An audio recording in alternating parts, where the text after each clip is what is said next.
জানেন কি, বৃন্দাবনের গোবর্ধন পর্বতের নিচে পাশাপাশি অবস্থিত দুটি কুণ্ড, রাধাকুণ্ড ও শ্যামকুণ্ড, আসলে কোনো মানুষের তৈরি নয়। এর সৃষ্টির পেছনে আছে এক ভয়ানক অসুরের কাহিনী।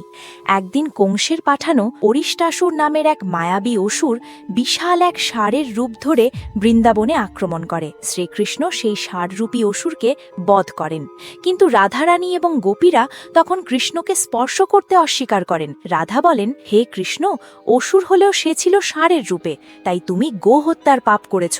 যতক্ষণ না তুমি পৃথিবীর সমস্ত পবিত্র তীর্থের নদীতে স্নান করে শুদ্ধ হচ্ছ, ততক্ষণে আমি তোমাকে ছোব না। এই কথা শুনে কৃষ্ণ মুচকি হাসলেন, বললেন, প্রিয় রাধে, সব তীর্থে যাওয়া কি সম্ভব?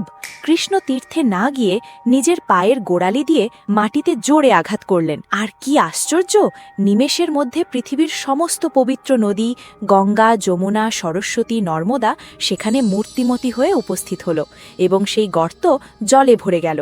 সৃষ্টি হল শ্যামকুণ্ড। কৃষ্ণ তাতে স্নান করে পাপ মুক্ত হলেন। এটা দেখে রাধারানীর জেদ চাপল। তিনি বললেন, আমিও আমার সখীদের নিয়ে নিজের কুণ্ড বানাবো। রাধা ও তার সখীরা মিলে নিজেদের হাতের কাকন দিয়ে মাটি খুঁড়তে শুরু করলেন। গর্ত তৈরি হলো, কিন্তু তাতে তো জল নেই। তারা কলসি করে মানসী গঙ্গা থেকে জল আনার চেষ্টা করলেন। তখন এক অলৌকিক ঘটনা ঘটল।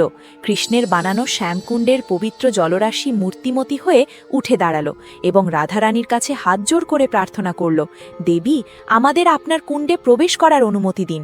আপনার সেবা না করতে পারলে আমাদের জন্ম বৃথা। রাধার অনুমতি পেতেই শ্যামকুণ্ডের জল বাঁধ ভেঙে রাধার তৈরি গর্তে প্রবেশ করল।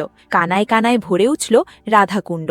শ্রীকৃষ্ণ তখন ঘোষণা করলেন, আজ থেকে আমার শ্যামকুণ্ডের চেয়েও তোমার এই রাধাকুণ্ড অনেক বেশি মহিমান্বিত হবে।